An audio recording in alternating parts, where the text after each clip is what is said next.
네, 안녕하세요. 여러분 일주일 동안 잘 계셨는지요? 자, 오늘 영상 준비한 내용은 신예진 세무사님하고 콜라보로 진행하는 시간에 해당을 하겠습니다. 오늘 또 나와주셨네요. 신예진 세무사님 반갑습니다. 네, 반갑습니다. 안녕하세요. 고래세무에서 또다시 인사드리게 된 신예진입니다. 예, 오늘 또 이제 재밌는 주제를 가지고 왔다고 들었습니다. 많은 분들이 궁금해 하셨던 증여가 유리한지, 상속이 유리한지, 오늘 좀 속 시원하게 얘기를 한번 나눠보는 시간을 가지도록 하겠습니다. 일단 상속과 증여에 무슨 차이가 있는 건지 한번 전체적으로 한번 짚어보시죠. 네, 상속과 증여에 대해서 설명을 드려보면요.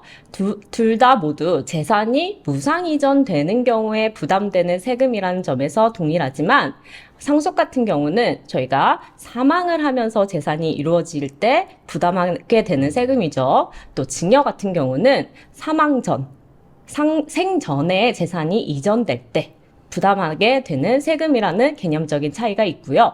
또 큰 틀에서는 상속세 같은 경우는 돌아가신 분을 기준으로 전체 재산에 대해서 세금을 매기게 됩니다. 이와 반대로 증여세 같은 경우는 유산 취득형 과세 방식이라고 해서 증여받는 사람별로 증여 재산에 대해서 세금이 매겨지게 됩니다. 예를 들어 재산이 10억인 사람이 자녀와 배우자 포함해서 5명인 상속인에게 재산을 이전한다고 가정했을 때 상속은 10억에 대해서 세금이 매겨지는 반면에요. 증여 같은 경우는 각 재산을 취득하게 되는 사람을 기준으로 2억 정도를 기준으로 세금을 계산하고 납부하게 되는 방식이라는 차이가 있는데요. 그렇기 때문에 상속 같은 경우는 돌아가신 분의 주소지 관할로 신고하게 되어 있고요. 증여 같은 경우는 재산을 받는 수중자의 주소지에 신고를 하도록 되어 있습니다.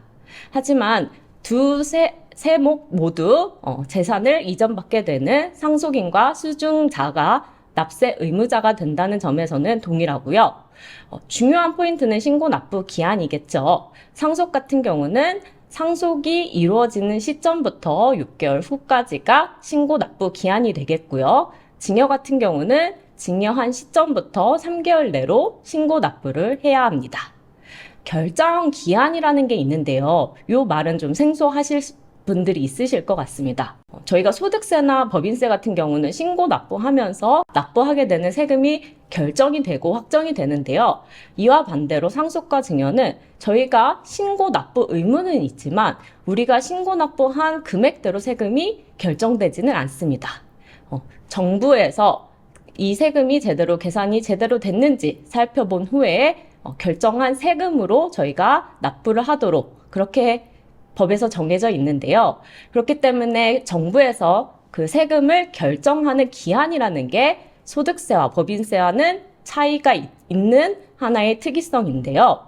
이러한 결정 기한이 상속 같은 경우는 저희가 신고 납부한 기한으로부터 9개월 시점까지가 되겠고요. 증여 같은 경우는 신고 납부한 후부터 6개월이라는 시간이 있게 되겠습니다.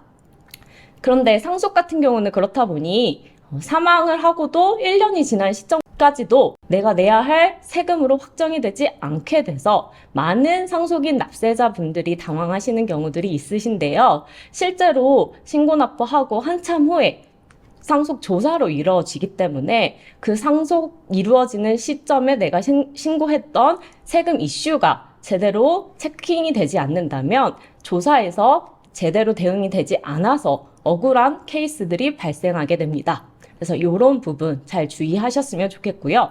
여러분들이 또 챙기셔야 할 중요한 포인트가 이제 공제 항목이 있겠죠. 상속세 같은 경우는 상속인이 있기만 하면 공제해주는 5억 원의 일괄 공제가 있고요. 배우자가 있다면 5억에서 30억 원이라는 상속 공제액이 있게 됩니다. 증여는 많은 분들이 아시다시피 10년마다 배우자는 6억 원, 직계 존비속 같은 경우는 5천만 원까지 공제가 가능하고요. 두 세목 모두 10에서 50%라는 누진세 구간을 갖게 됩니다. 사례별로 일단 살펴보도록 하겠습니다. 어떤 방법이 좀 더 유리할지에 대해서 항상 궁금해지는 바가 있는데 도대체 뭐가 더 유리한 거야?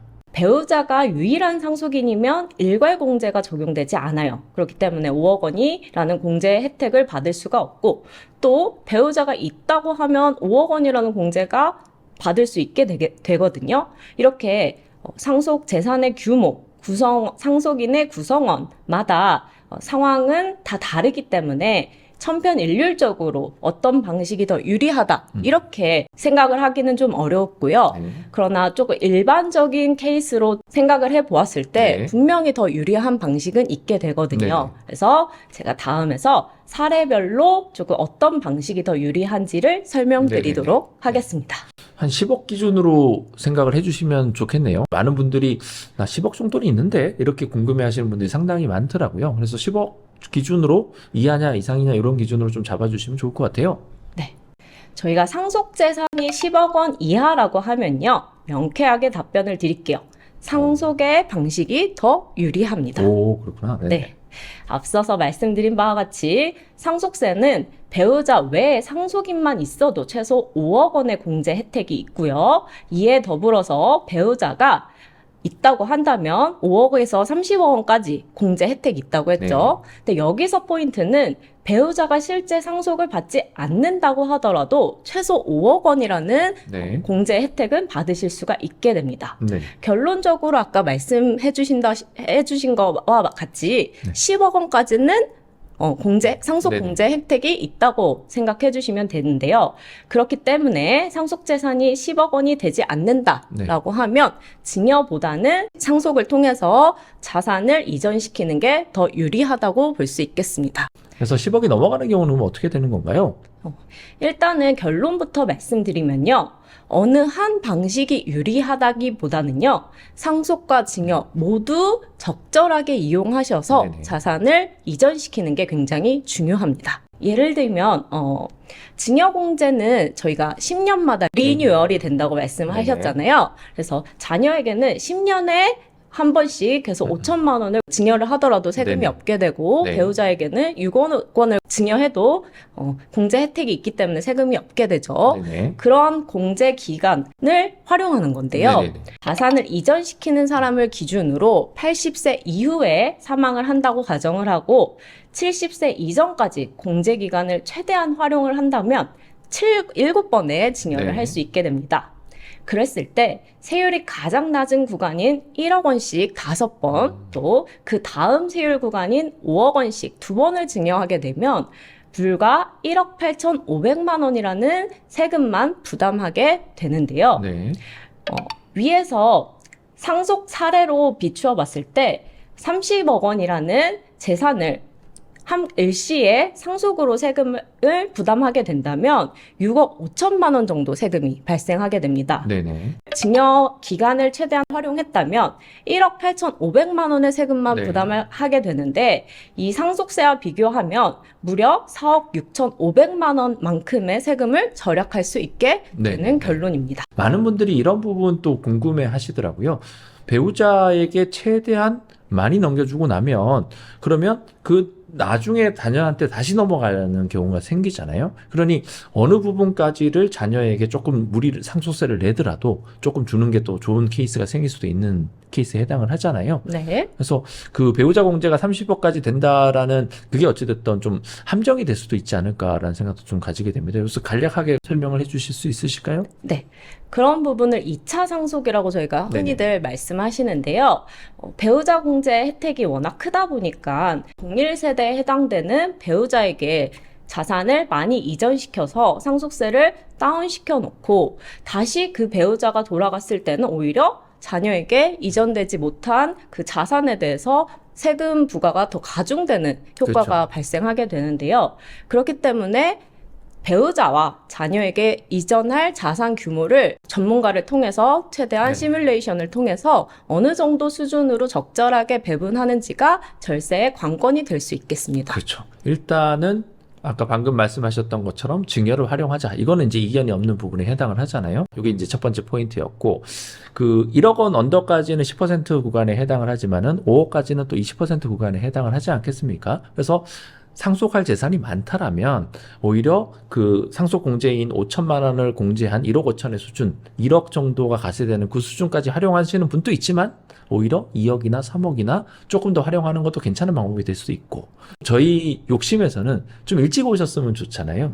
그렇죠. 한 40대, 50대, 이때 근데 생각하기가 좀 쉽지는 않은데 그렇게까지 생각까지 해주면서 가는 게 좀 좋겠다라는 부분 좀 가지고 있고, 불과 뭐 한 10년 전만 하더라도 상속세 내는 사람은 찐부자다 이렇게 생각할 수 있는데 요즘은 서울에 아파트 한 채만 있어도 상속세는 낸다. 자녀가 어려서부터 증여를 통해서 자산을 이전해 놓은 것이 세금만 넣고 본다면 제일 효율적인 방법인 것 같은데, 저희 고객분들을 만나보면 주고 나면은 이 자녀분들이 좀 잘못된 선택을 하지 않을까라는 생각 때문에 못 주고 있다가 나중에 실제로 상속이 이루어질 때까지 끌고 가게 되면은 결국엔 세금이라는 거를 내는 거는 자녀가 내는 거잖아요. 미리 증여할 거리란 후회하는 사람이 또 한 부류가 있고, 야 미리 줘봤자 버릇만 나빠진다 이렇게 하는 분들도 있고, 좀 저희가 전문가답게 조금 우리나라 정서도 좀 아우르는 어떤 답변이 되면 좀 좋을 것 같은데요.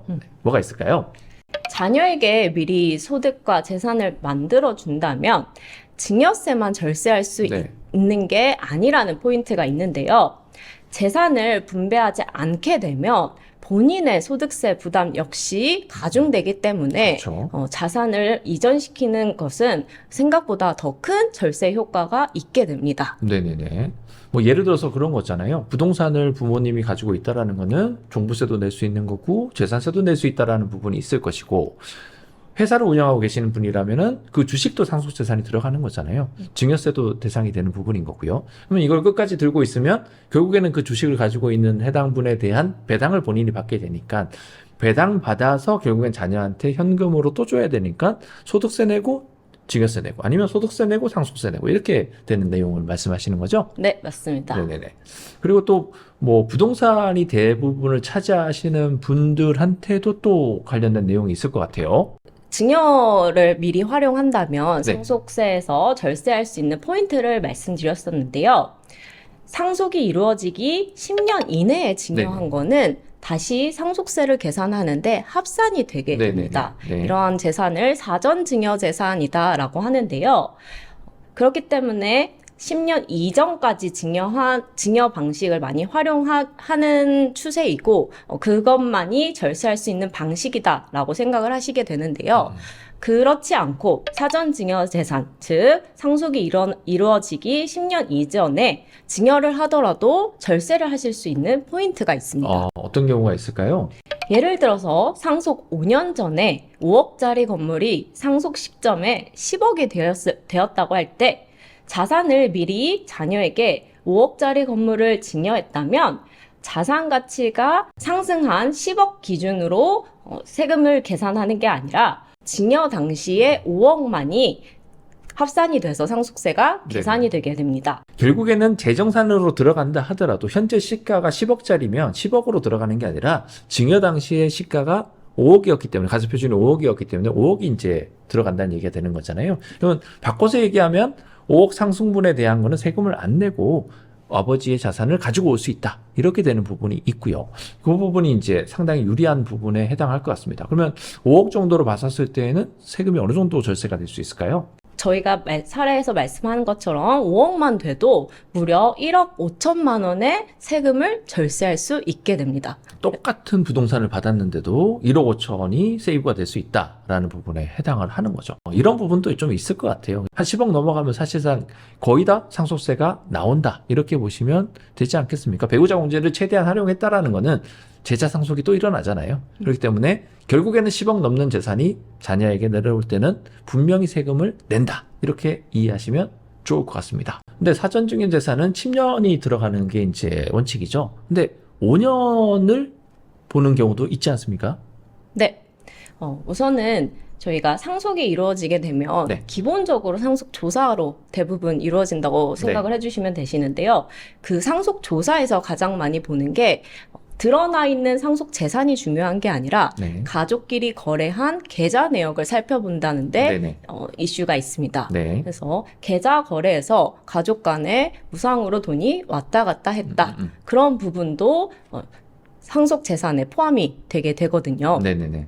결국에는 저희가 상속에 관련해서 고민을 굉장히 많이 해보고 증여가 낫냐 상속이 낫냐 이제 여기에 대한 그래도 이제 좀 소신이 있지 않습니까? 뭐가 좀 더 낫다라고 보시나요, 신세무사님? 증여를 최대한 활용하는 게 가장 큰 절세 방식이라고 저는 개인적으로 생각하고 있습니다. 네, 저는 어떨 것 같나요? 같은 의견이지 않을까 생각하고 있습니다. 네, 말씀하신 것처럼 같을 수밖에 없는 거예요. 왜냐하면 이렇게 보시면 될 것 같아요. 증여를 한다고 해서 상속이 안 일어나는 건 아니잖아요. 네, 맞습니다. 근데 그럼 결국에는 유리한 방법을 설정을 해보다가 이쪽이 더 유리하다고 판단되면 상속으로 가면 되는 거잖아요. 근데 시도도 해보지 않고 상속이 더 유리할 거야. 막연하게 생각하시는 경우는 사실 결과가 좋지 않은 경우들을 왕왕 보게 된다. 왜냐면은 드러나 있는 재산만 가지고 봤었을 때 오늘 사례를 저희가 연구를 했잖아요. 근데 거대한 산, 통장 거래에 대한 부분이 분명히 있습니다. 근데 그 부분에 대해서 사실 조사로 가게 되면은 우리가 유리한 게 별로 없을 수 있지 않습니까? 그래서 사전 증여를 빨리빨리 해가지고 상속 조사를 안 가게 되는 재산으로 낮추는 것도 사실 또 현명한 방법에 해당할 수 있는 부분이지 않습니까? 그래서 우리가 2탄, 3탄에 관련한 내용도 또 좀 준비를 하고 있습니다. 그래서 상속 대중화라는 부분에서 구세청도 책을 발간했지 않습니까? 책을 봤더니 근데 내용이 뭔지 모르겠어. 그렇기 때문에 저희가 좀 알기 쉽게 설명을 드리기 위해서 내용을 준비해 봤으니까요. 관심 있게 여러분들 기대해 주시길 바라겠습니다. 오늘 유익한 시간 보낸 것 같습니다. 중요한 내용 알려주셔서 감사하고요. 저는 이상화 세무사였습니다. 네, 신예진이었습니다. 감사합니다.